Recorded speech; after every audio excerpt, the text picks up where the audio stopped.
Hello मेरे प्यारे विद्यार्थियों, चलिए आइए आज हम लोग शुरू करते हैं बात बड़े काम की और फिर पढ़ाई की। तो आज की बात है there is nothing more important than attitude and it is your choice. इसका मतलब ये हुआ कि आपके दृष्टिकोण से ज्यादा महत्व किसी का नहीं है, कोई महत्वपूर्ण नहीं है। सबसे ज्यादा महत्वपूर्ण है आपका दृष्टिकोण, और यह जो दृष्टिकोण है ये आपके चॉइस पर निर्भर करता है। आप जैसा दृष्टिकोण रखना चाहें इसके लिए आप ही मालिक हैं, आप ही जिम्मेदार हैं। जिंदगी में हर कुछ आते जाते रहता है, तमाम तरह की परेशानियां आते जाते रहती है। सफलता असफलता, मिलना नहीं मिलना, ये होता रहता है, लेकिन उसको हम अपने दृष्टिकोण के आधार पर उसको झेलते हैं और उससे हम पार पाते हैं और फिर हम उसके ऊपर और बड़ी चीज को हासिल कर लेते हैं। लेकिन जो दृष्टिकोण गड़बड़ रखता है वो उसी में घबरा जाता है, उसी में फंस जाता है और उसमें उलझ करके अपना जीवन खराब कर लेता है। तो यही है आपका दृष्टिकोण, एटीट्यूड, जो कि आपको बदल डालता है, आपको चेंज कर देता है, आपके सोचने के तरीका को, आपको समझने के तरीका को, आपको संघर्ष करने के तरीका को बदल देता है। और आप इससे हमेशा अच्छा रखते हैं, इससे आप सकारात्मक दृष्टिकोण रखते हैं तो आपके अंदर सकारात्मक ऊर्जा मिलती रहता है और आप सफल हो जाते हैं। इसलिए आज हम यही कहेंगे कि अपना दृष्टिकोण को, अपना एटीट्यूड को ऑलवेज सकारात्मक रखिए, पॉजिटिव रखिए। समस्या जो भी आए उसी समस्या में, उसी कठिनाई में सफलता का मार्ग ढूंढिए। अशांति हो, कलह हो, झगड़ा हो, वहां शांति ढूंढिए। अव्यवस्था में व्यवस्था ढूंढिए।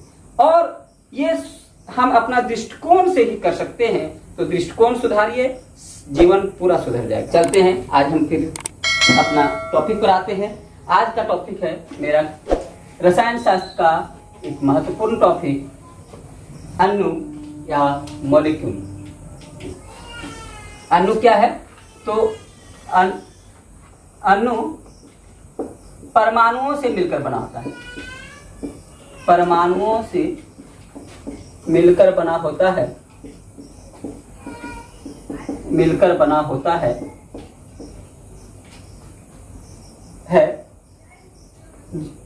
जिसमें उस पदार्थ का समस्त गुण, पदार्थ या यौगिक लिख सकते हैं, यौगिक का समस्त गुण उपस्थित, समस्त गुण पाया जाता है, गुण पाया जाता है।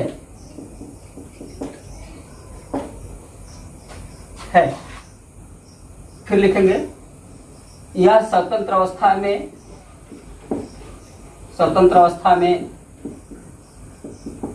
पाया जाता है,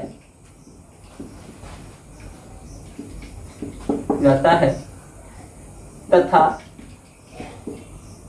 परंतु रासायनिक अभिक्रिया में भाग नहीं लेता है, रासायनिक अभिक्रिया में भाग नहीं लेता है,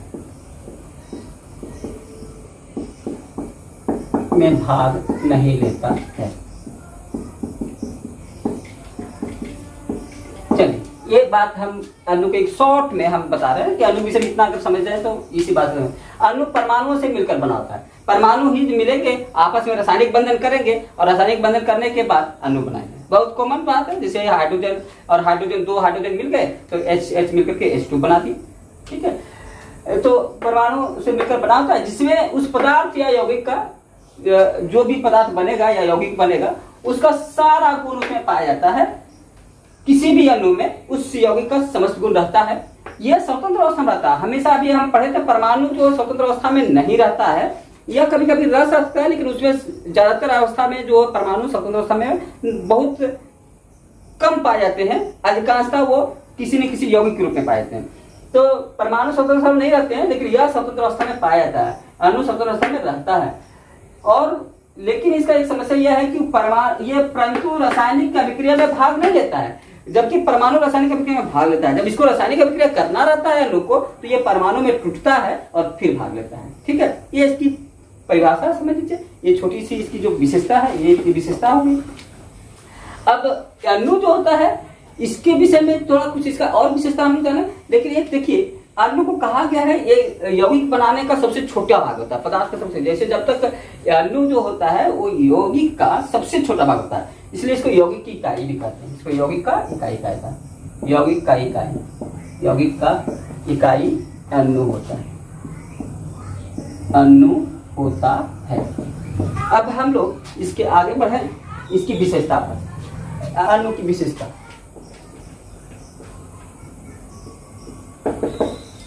देखिए, अणु की विशेषता में सबसे पहली विशेषता हम क्या देखें? पहला विशेषता है कि अणु परमाणु दो या दो से अधिक परमाणु से बना होता है, अधिक परमाणुओं के बीच रासायनिक बंधन से बनता है ना, के बीच रासायनिक बंधन से बना होता है। हमेशा ये जो बना होगा तो दो या दो से अधिक परमाणु के बीच रासायनिक बंधन होगा। जैसे कि अगर हम बात करें, जैसे अगर हम HCl बोले तो दो है, तो इसके बीच में एक रासायनिक बंधन होता है, सहसंयोजक बंधन, हम बाद में आएंगे। ये दोनों एक HCl के बीच में हम लोग ऐसा दिखते हैं, तो ये बीच में जो होगा ये रासायनिक बंधन है। तो जब तक ये रासायनिक बंधन नहीं होगा तब तक ये केवल ऐसे अगर हम H लिख दें यहाँ पर और यहाँ पर Cl लिख दें, तो ये अभी अलग अलग है, तब तक ये परमाणु है, ये भी परमाणु है। लेकिन जब इस दोनों के बीच में रासायनिक बंधन हो जाए तब ये अणु हो जाएगा। ठीक है, जब रासायनिक बंधन हो जाएगा तो अणु हो जाएगा, अलग अलग थे तब तक बंधन। जैसे कि अगर आप सिंपली एक छोटी सी एग्जांपल व्यवहार में देखिए, जैसे अगर आप एक कोई स्त्री एक पुरुष है, ऐसे तब तक आप स्त्री पुरुष कहते हैं, एक महिला एक पुरुष है। लेकिन अगर वो दोनों पति पत्नी हैं तो कहते हैं कि ये पति पत्नी एक फैमिली है, उसके बीच एक सामाजिक बंधन बना हुआ। तो इसी तरह से जब तक ये बंधन नहीं बनाता है तब तक उसको एक अलग अलग तत्व कहते हैं, अलग परमाणु कहते हैं। और जब रासायनिक बंधन बना लेता है तब हम इसको परमाणु कहते हैं, ऐसा इसको अणु कहते हैं। जब रासायनिक बंधन बना लेते हैं अणु कहेंगे। तो ये हो पहला पॉइंट। दूसरा पॉइंट है अणु प्रकृति में स्वतंत्र अवस्था में पाया जाता है। अणु प्रकृति में स्वतंत्र अवस्था में पाया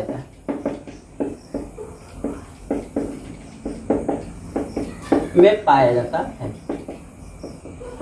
अब ये होता है कि जनरली कि परमाणु जो होते हैं सो स्वतंत्र अवस्था में नहीं पाए जाते। जैसे हम कहते हैं सोडियम अकेले नहीं रहता है। जिससे सोडियम को आप खुले में रखते हैं वैसे तुरंत किसी ना किसी जल के अणु से, हवा के अणु, ऑक्सीजन से कोई ना कोई रिएक्शन कर लेता है। आप जानते हैं कि सोडियम को किस में रखा जाता है? किरासन तेल के अंदर डुबा के रखा जाता है। क्यों रखा जाता है? क्योंकि ये स्वतंत्र अवस्था में नहीं रहेगा। जब रखना है तो इसको किसी से बचाना पड़ेगा, हवा, जल, पानी, नमक, नमी, इससे बचाना। तो ये स्वतंत्र अवस्था में रखना उन लोग को मुश्किल होता है। लेकिन अणुओं को स्वतंत्र अवस्था में रखने में कोई दिक्कत नहीं है। जैसे वही सोडियम क्लोराइड के रूप में रखिए तो खुले आप डब्बा में रखते हैं, खुले आप लोग उपयोग करते हैं। तो ये प्रकृति में जैसे सोडियम क्लोराइड है, ये अणु है, ये स्वतंत्र अवस्था में रहता है। जल है, अणु है, स्वतंत्र अवस्था में रहता है। अमोनिया है, अणु है, स्वतंत्र अवस्था में रहता है। ठीक है, लेकिन अकेले नाइट्रोजन अणु स्वतंत्र अवस्था में नहीं रहता है, जबकि N2 स्वतंत्र अवस्था में रहता है जब अणु बन जाता है तो। ठीक है, तो ये सोडियम अकेले नहीं रहता है स्वतंत्र अवस्था में, लेकिन सोडियम क्लोराइड स्वतंत्र अवस्था में रहता है। ये स्वतंत्र अवस्था में रहने के लिए इन लोग को अणु के रूप में बदलना पड़ता है, यानी अणु स्वतंत्र अवस्था में रहता है। अणु के अंदर यौगिक पदार्थ का समस्त गुण पाया जाता है। पदार्थ का समस्त गुण पाया जाता है। ठीक है, अब ये है कि एक जैसे कहते हैं परमाणु में तत्व का सारा गुण पाया जाता है, वैसे अणु में यौगिक का सारा गुण पाया जाता है। यौगिक किसको कहते हैं? तो समझ रहे होंगे कि जब दो अलग अलग तत्व के परमाणु आपस में रिएक्शन करते हैं तो उसको यौगिक कहा जाता है। जैसे कि अभी हाइड्रोजन का दो तत्व और ऑक्सीजन मिलकर यहाँ पर हाइड्रोजन ऑक्सीजन मिलकर जल बन गया तो ये यौगिक अणु हो गए। और यौगिक है, अब इसको कंपाउंड कहते हैं अंग्रेजी में। और कंपाउंड और यौगिक जब होते हैं तो उसका इकाई हम लोग अणु कहते हैं। और ये छोटी सबसे छोटी भाग जो होती है उसका नाम अणु है। और एक जल के अणु में वो सभी गुण है जो 1 लीटर हो या एक समुद्र में हो, पूरा जो गुण जल के पूरे बड़े से मात्रा में होगा वही एक अणु के अंदर होगा, सारा गुण पाया जाता है। तो इसी कहते हैं कि अणु के अंदर समस्त गुण पाया जाता है। और एक चीज और लिखे थे, यह अभिक्रिया में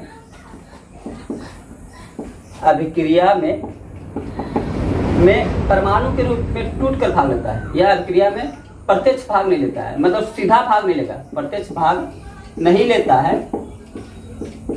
ये पूछता है कभी कभी, नहीं लेता है, बल्कि परमाणु के रूप में टूट कर भाग लेता है, टूटकर भाग लेता है ना। जब भी इसको रिएक्शन करना होगा तो पहले क्या करेगा, ये पहले परमाणु के रूप में टूटेगा, परमाणु के रूप में टूटने के बाद भाग लेगा, ठीक है। जैसे कि जल का अणु है, उसको पहले टूटना पड़ेगा और टूटने के बाद ही वो भाग लेगा उसमें। जैसे आप NaCl है, अगर ये डायरेक्ट भाग नहीं लेगा, पहले क्या करेगा, Na+ में टूटता है, Cl- में टूटता है, फिर ये अपना किसी और रिएक्शन करेगा, ये किसी और रिएक्शन करेगा, इस तरह से टूटता है और टूटने के बाद भाग लेता है, लेकिन सीधा NaCl भाग नहीं लेता है, ठीक है। चलिए इसके विषय में और एक कि इसको हम लोग व्यक्त करते तो परमाणु का संकेत होता था, यहाँ पर अणु सूत्र होता है। तो अणु को अणु सूत्र द्वारा व्यक्त किया जाता है।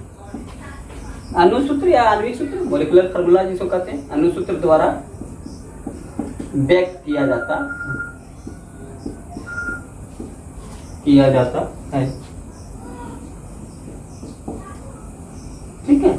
तो अणु सूत्र द्वारा व्यक्त किया जाता है। अणु जैसे कि अणु सूत्र, जैसे आप बताइए क्या है अणु सूत्र। तो अणु सूत्र में जो अणु, जैसे अणु सूत्र है क्या, तो एक अणु में जो परमाणु जितनी संख्या में मौजूद है उसी को अणु सूत्र कहते हैं।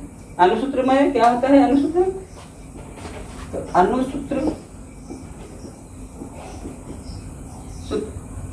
सूत्र एक अणु में उपस्थित परमाणु तथा उसकी संख्या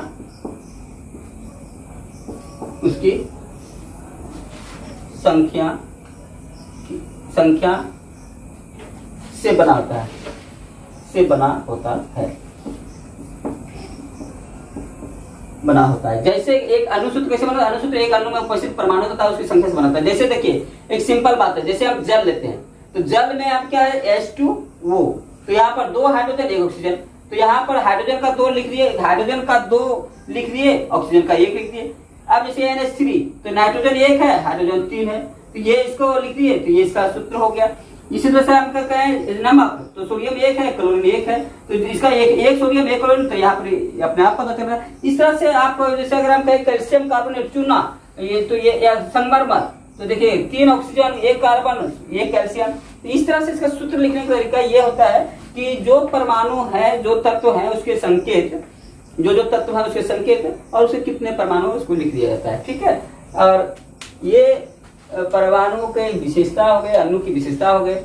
अणु के अंदर इतनी विशेषता अगर है, हम लोग तो इसी से पता चल जाता है कि अणु परमाणु से बड़ा होता है और यौगिक का इकाई होता है। हमारे ज्यादातर जो प्रकृति में जो दिखाई दे रहे हैं वो मैक्सिमम सब अणु है। जैसे आप जल देखते हैं, अणु है, आप संगमरमर देखते हैं, अणु है, आप चूना देखते हैं, अणु है, आप नमक देखते हैं, अणु है, तो जो भी है ये सब मैक्सिमम सब क्या है, अणु है। आते हैं अणु के कुछ प्रकार भी होते हैं, ठीक है। तो अणु के प्रकार पर चर्चा करेंगे। अणु के प्रकार,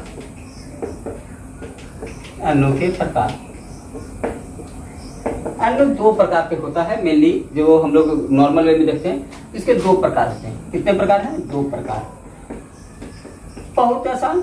ये एक को हम लोग कहते हैं तात्विक अणु या एलिमेंट्री मॉलिक्यूल,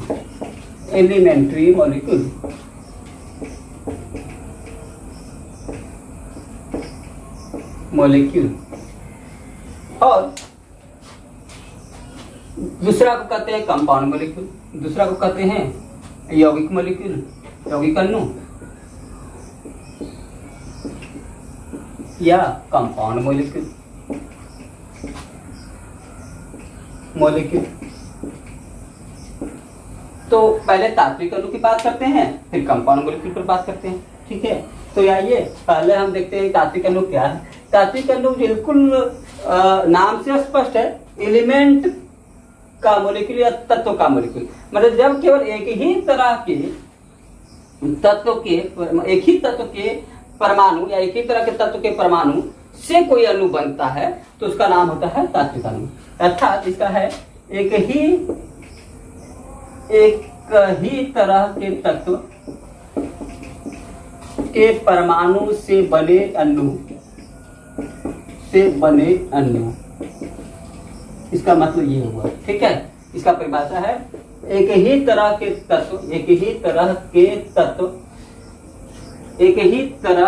तत्व के परमाणु से बने अणु को कहेंगे तात्विक अणु। अब इसको मतलब ये हुआ कि इसमें दो तरह के तत्व नहीं होना चाहिए। जैसे इसको एग्जाम्पल समझिए, जैसे हम बताते हैं, जैसे ओजोन में फॉर्मूला क्या था ओजोन का, O3। देखिए इसमें O3, इसमें ऑक्सीजन के 3 परमाणु मिले हैं, परमाणु से बने हैं। कितने परमाणु से बने हैं? 3 परमाणु से बने हैं। अब 3 परमाणु से बने हैं, लेकिन इसमें एक ही तत्व है, वो है केवल ऑक्सीजन। और ऑक्सीजन के तत्व मैंने एक तत्व से बना है, इसलिए नाम होगा ये तात्विक अणु, ठीक है। लेकिन जल में तो दूसरा के तत्व थे, हाइड्रोजन और ऑक्सीजन, तो वो तात्विक अणु नहीं हुए। इसी तरह से हम कहें ऑक्सीजन गैस जो हम लोग सांस में लेते हैं, तो ऑक्सीजन गैस का फॉर्मूला क्या होता है? O2। देखिए होमोएटॉमिक, इसको हम लोग कह सकते हैं तात्विक अणु, मतलब एग्जाम्पल में इसको कहते हैं समपरमाणुक अणु। जैसे इसको हम एग्जाम्पल मतलब कौन सा, समपरमाणुक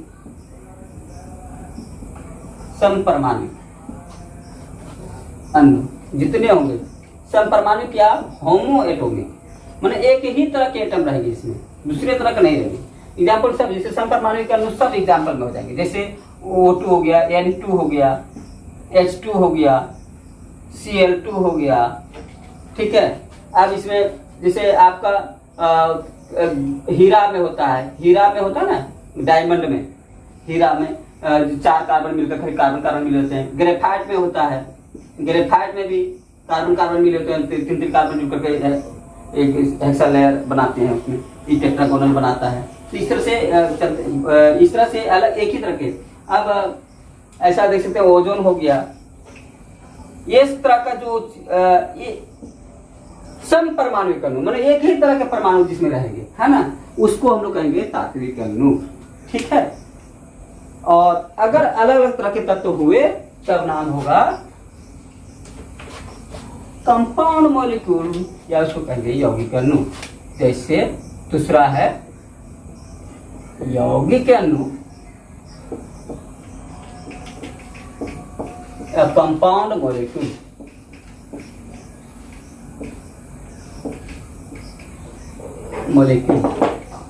तो कंपाउंड मॉलिक्यूल बहुत ही स्पष्ट हो गया पहले को समझ करके। जैसे आप एक तरह को सबको कहते थे तात्विक, तो जब अलग अलग तरह के हो जाएंगे तो कहेंगे यौगिक। इसमें सिंपल है, अलग अलग प्रकार के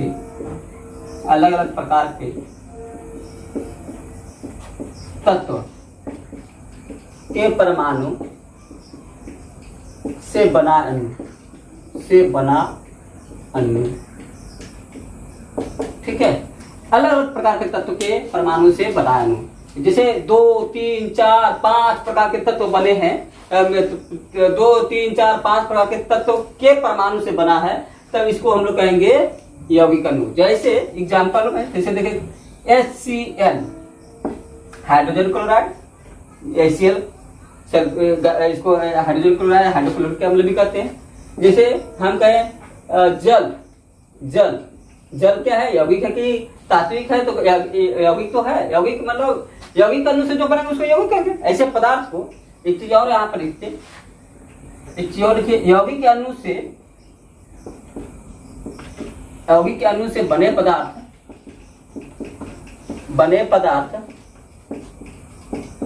को यौगिक कहा जाता है, और एक चीज और यह हो जाएगा, और तात्विक अणु से बना रहेगा तो क्या कहेंगे? तात्विक अणु से बने पदार्थ को तत्व कहा जाता है,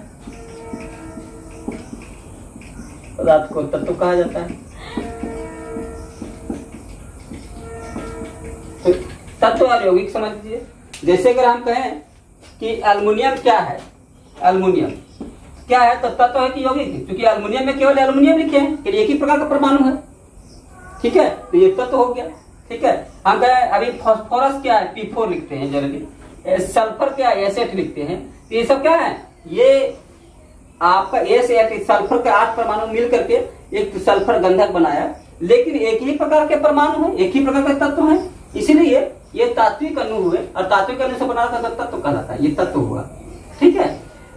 और मान लीजिए हम कहें H2O क्या है, तो यहाँ पर देखिए हाइड्रोजन है एक अलग तत्व, ऑक्सीजन है अलग तत्व, और दो तत्व मिले और अणु बनाया, तो ये कौन हुआ? ये यौगिक अणु हुआ। और जो यौगिक अणु होते हैं उसको यौगिक अणु से बनाना, तो उसको क्या कहते हैं? यौगिक कहते हैं। तो ये क्या हुआ? ये हुआ यौगिक, यौगिक अणु से बने पदार्थ को यौगिक, और तात्विक अणु से बने पदार्थ को तत्व, ठीक है। तो इसलिए तत्व जो होते हैं उसमें केवल परमाणु रहेंगे, एक ही प्रकार के परमाणु रहेंगे, और यौगिक अणु रहेंगे तो अलग अलग तत्व के परमाणु रहेंगे, यौगिक रहेंगे तो अलग अलग तत्व के परमाणु रहेंगे, ठीक है। इसीलिए आपको अगर पूछा जाए हीरा क्या है तो कहेंगे तत्व है, ग्रेफाइट क्या है तो कहेंगे तत्व है, सोना क्या है तो कहेंगे तत्व है, चांदी क्या है तो कहेंगे तत्व है, लेकिन जल क्या है तो कहेंगे यौगिक है, क्योंकि जल में दो तरह की चीज है। इसी तरह से अगर हम पूछे अमोनिया क्या है, तो अमोनिया क्या है? यौगिक अणु है, ये यौगिक अणु है तो यौगिक हो जाएगा, यौगिक अणु है। इसी तरह से नमक क्या है? NaCl, दो तरह का तत्व हुआ, सोडियम क्लोरीन, यौगिक अणु हुआ तो यौगिक कहलाएगा। इसी तरह से आपको कहें ग्लूकोज क्या है? C6H12O6 ग्लूकोज होता है, ग्लूकोज क्या है? तो यौगिक है कि ये तत्व है, यौगिक हो गया, ठीक है। इस तरह से जो भी अलग अलग तत्वों से बने रहेंगे, अलग अलग तत्व के परमाणु से बने रहेंगे, वैसे अणु का नाम होगा यौगिक अणु, और यौगिक अणु से बना पदार्थ को हम यौगिक कहेंगे, ठीक है। क्लियर है? चले अब हम लोग दो तरह के देख लिए, आगे और भी थोड़ा इसको समझना पड़ेगा। एक होता है परमाणुकिता, इसमें अणु में एक चीज और है, परमाणुकिता या परमाणविकता, जो भी लिखे, हिंदी का नाम है। इसमें एटोमिसिटी कहते हैं इसको, एटोमिसिटी। इसको कभी कभी आपसे पूछा जाता है, प्रश्न में आता है, मतलब एक अणु में कितने परमाणु हैं उसी का नाम परमाणुकिता है, किसी अणु के अंदर कितने परमाणु हैं उसी का नाम परमाणुकिता है। यानी इसको परमाणुकिता को सिंपली डिफाइन हम ऐसा कर सकते हैं, किसी एक अणु में उपस्थित कुल परमाणुओं की संख्या,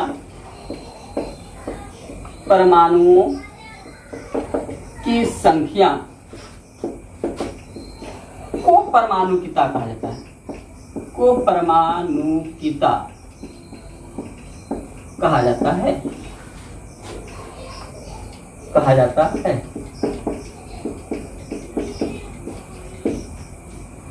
है ना।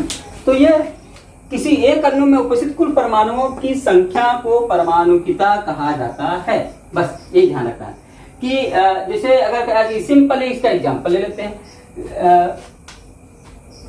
जैसे अगर हम एक ले लें H2O, तो परमाणुकिता पूछे H2, अब हम कहते हैं NH3, परमाणुकिता पूछते हैं। अब कहते हैं CO3, परमाणुकिता पूछते हैं। CH4, परमाणुकिता पूछते हैं। K2Cr2O7, परमाणुकिता पूछते हैं, ठीक है। ऐसे कई परमाणुकिता पूछ सकते हैं। हम आपको ये भी पूछ सकते हैं K4, परमाणुता पूछते हैं आपको ZnSO4, ये परमाणुता पूछ सकते हैं। कई तरह परमाणु, किसी का कोई परमाणुता पूछा जा सकता है। तो आप इसका परमाणुता मतलब क्या होगा, किसी एक अणु में उपस्थित कुल परमाणुओं की संख्या। जैसे इसका परमाणुता क्या होगा, तो इसका परमाणुता का देखिए कुल परमाणु गिनना है तो 2 हाइड्रोजन, या पूछता है सिंपल, एक नाम नहीं लिखा इसका नाम लिख देगा, फॉर्मूला नहीं देगा, जल लिख देगा, जल का परमाणुता पता है तो आपको ये जानना पड़ेगा, तो आप गिन के लिख देंगे।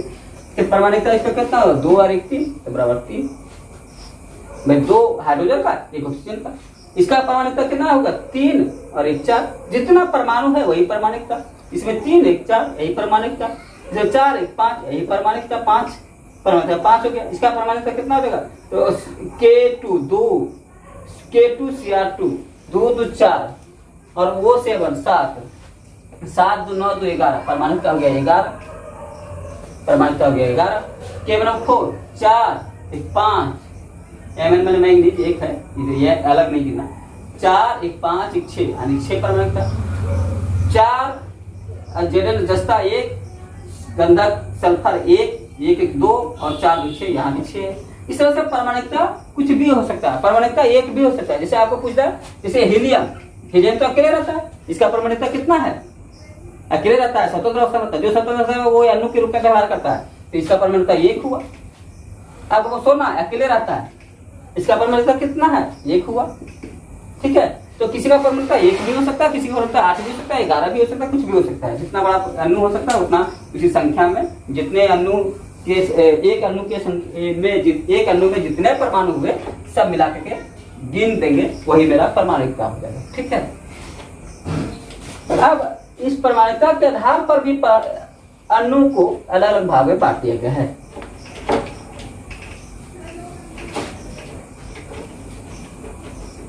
परमाणुता के आधार पर अणु के प्रकार, तो परमाणुता के आधार पर अणु के प्रकार भी होते हैं।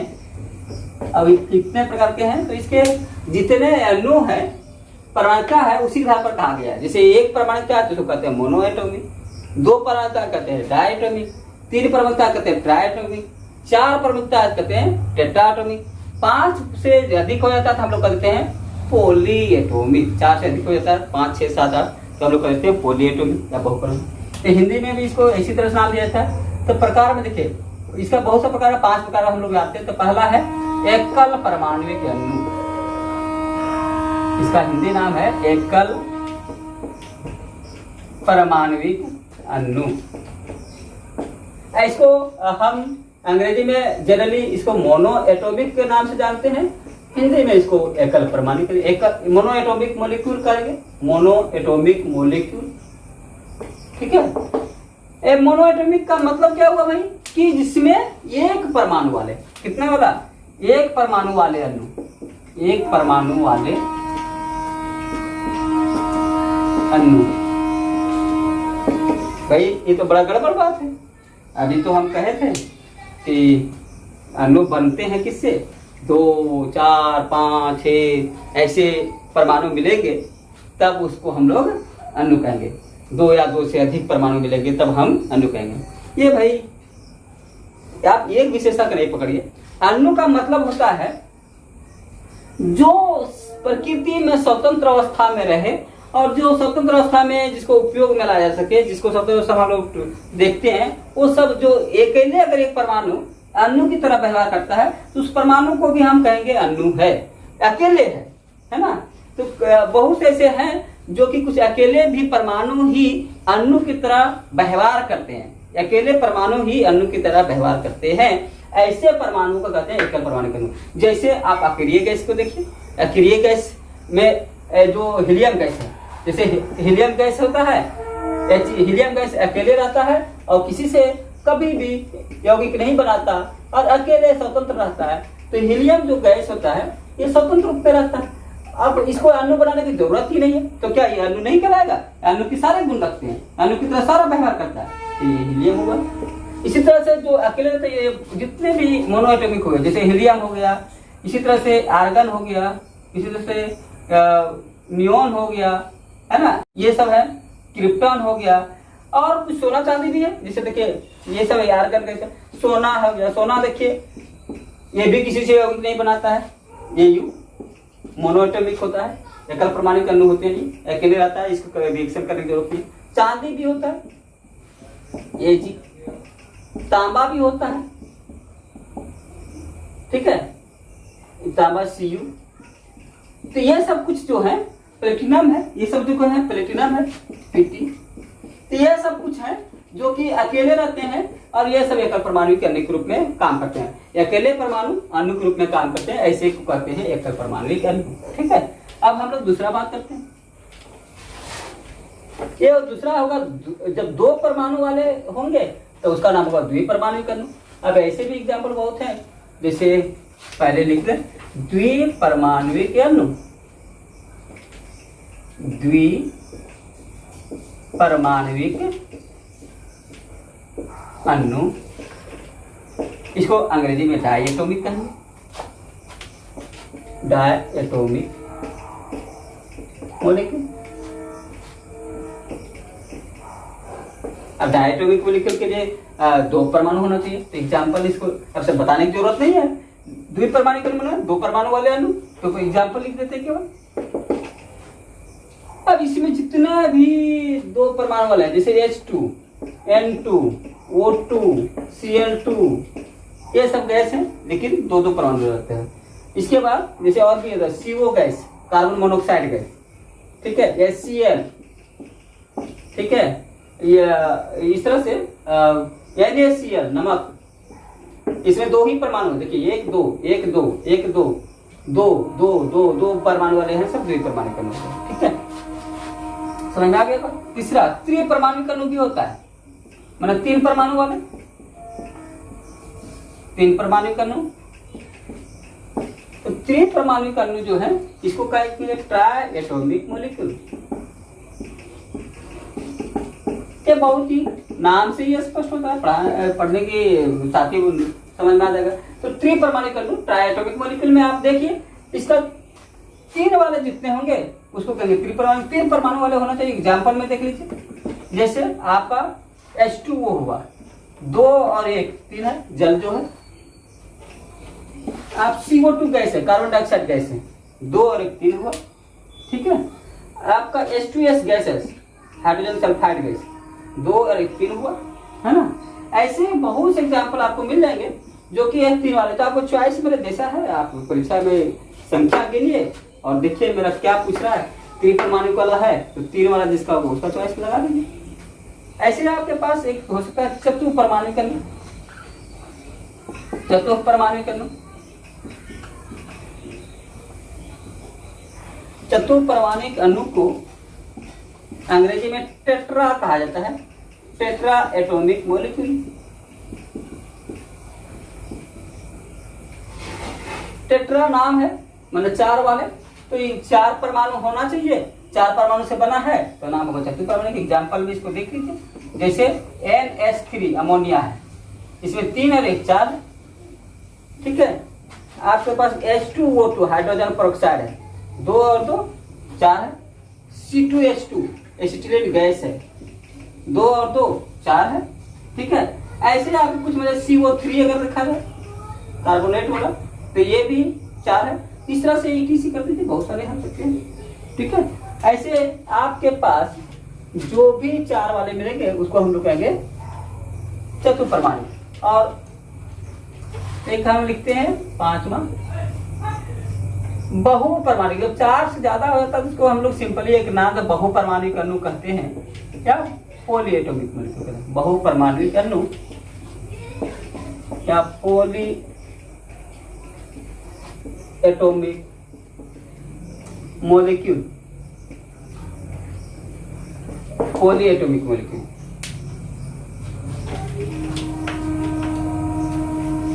तो पॉली एटॉमिक मतलब पांच या पांच से अधिक हो जाए, चार से अधिक वाले जितने होंगे उसको सब कहेंगे।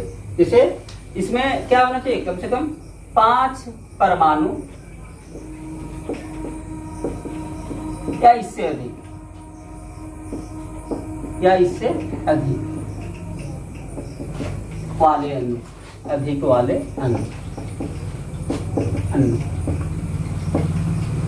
जैसे आप देख लीजिए एग्जाम्पल में, जिसे हम बोलते हैं H2SO4 है, CH4 है मीथेन गंधकाम्ल मीथेन, HNO3 है,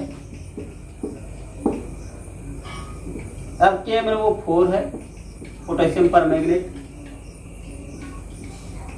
K2Cr2O7 है पोटेशियम डाइक्रोमेट।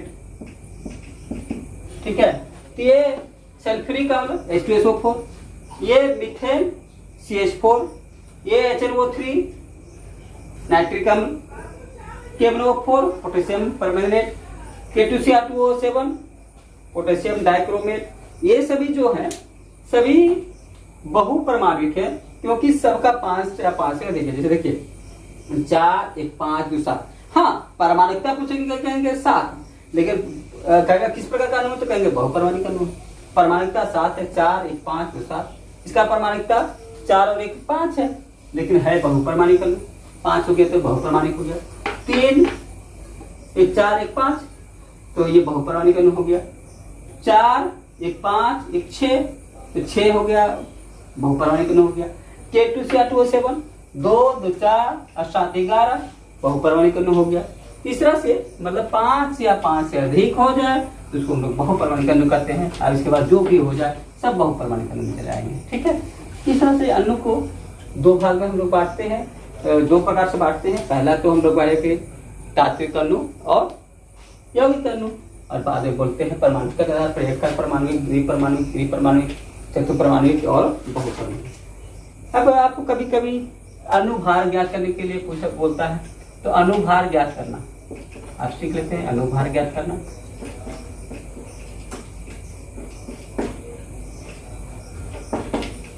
अणुभार ज्ञात करना, अणुभार ज्ञात करने के लिए कुछ करना नहीं है। आप परमाणु का भार जानते हैं, परमाणु का भार हम इसके पिछले वाले वीडियो में सब आपको रटवा दिए हैं, बोल दिए हैं कि 20 तक कर से रट्टा मारिए। ज्यादातर आपको परीक्षा में 20 तक का ही पूछा जाता है, इसलिए आप अक्सर 20 तक का परमाणु भार रटे रहिए, काम आ जाएगा इसमें। तो परमाणु भार को अगर आप जानते हैं तो अणुभार ज्ञात कर लीजिए, क्योंकि अणुभार बराबर क्या होता है, अणुभार बराबर होता है, अणुभार अणु में उपस्थित, एक अणु में उपस्थित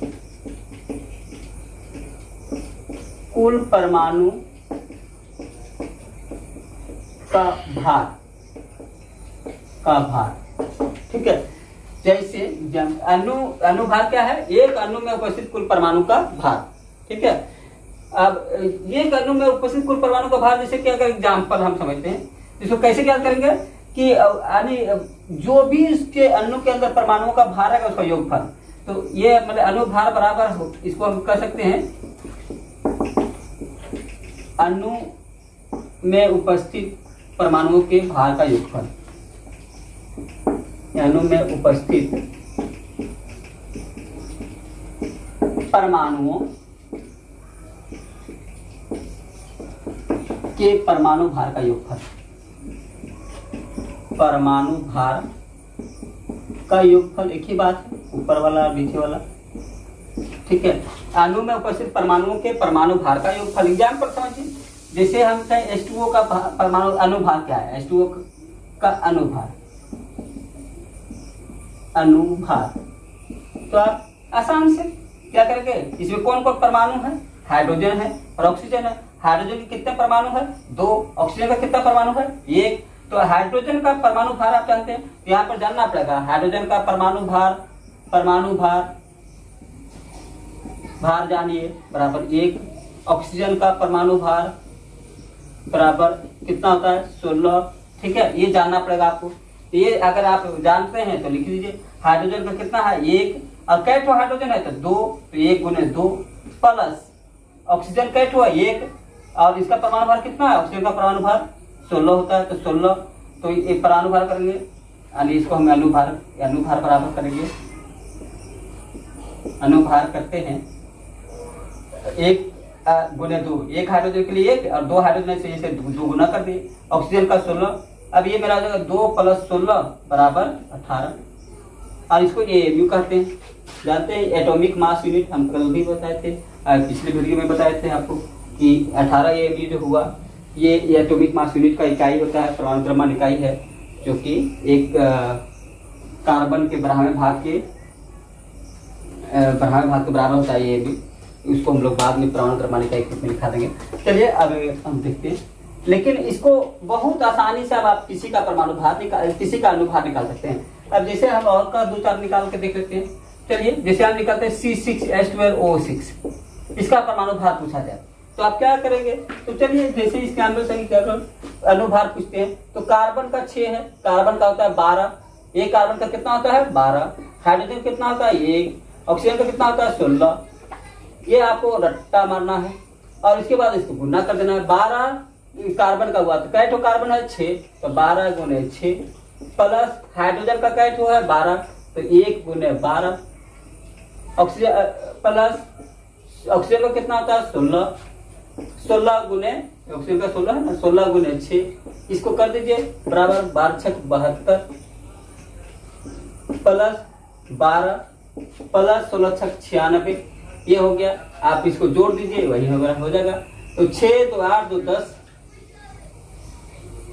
और 10 9 1 10 11 7 18 180 AMU हो गया।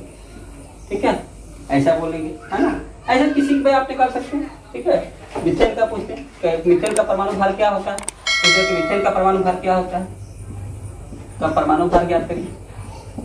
ओह सॉरी, परमाणु भार बोल रहे हैं, अनुभार। मीथेन अणु है इसलिए अनुभार बोलना है।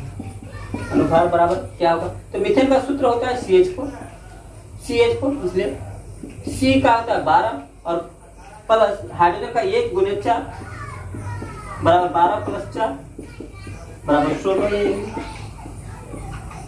ठीक है, इस तरह से आप किसी का भी आप निकाल सकते हैं।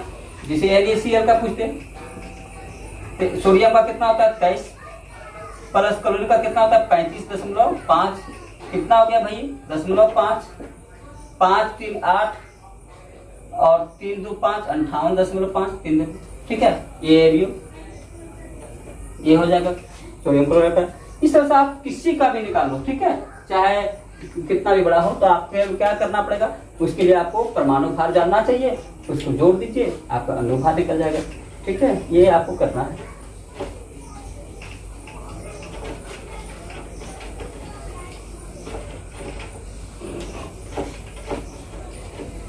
ये चीज हम लोग आज इतना इस वीडियो में आपको हम बताए हैं, इतना ही चीज आपको अणु के विषय में कम से कम जानकारी होनी चाहिए।